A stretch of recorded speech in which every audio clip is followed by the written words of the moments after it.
In today's video, I'm going to show you exactly how to add a logo to your Xero invoices step by step. Adding your logo is one of the simplest ways to make your invoices look professional, build brand recognition, and create a consistent experience for your clients. The good news is that Xero makes this process very straightforward once you know where to look. So whether you're setting up your account for the first time or just refreshing your branding, I'll walk you through everything you need to do. And if you find this helpful, don't forget to like this video and subscribe to the channel for more simple Xero tutorials just like this. Let's get started. First, log in to your Xero account. Once you're on the main dashboard, look to the top menu and click on Settings. Inside the Settings menu, you'll need to select Invoice Settings. This is where Xero allows you to control how your invoices look and behave, including branding themes, layouts, and of course your logo.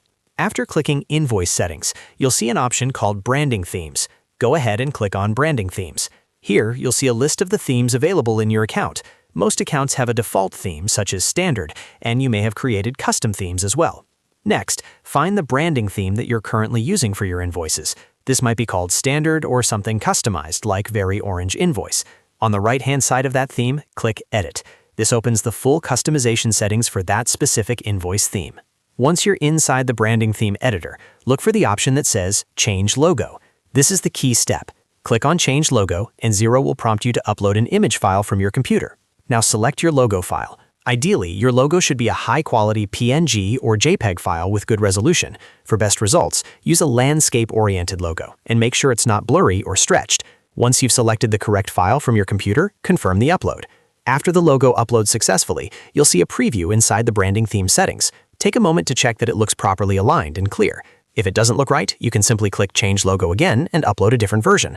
When you're happy with how everything looks, scroll down and click Save. This step is very important. If you forget to click Save, your logo will not appear on your invoices. Once saved, your logo will automatically appear on any new invoices created using that branding theme. If you have multiple branding themes, make sure you edit the correct one that's assigned to your invoices. You can also test it by creating a draft invoice and previewing it to confirm your logo displays exactly how you want it. And that's it. You've successfully added your logo to your Xero invoices. It only takes a few minutes, but it makes a big difference in how professional your business looks to clients. If this tutorial helped you, make sure to like this video and subscribe to the channel for more step-by-step Xero guides. Thanks for watching, and I'll see you in the next video.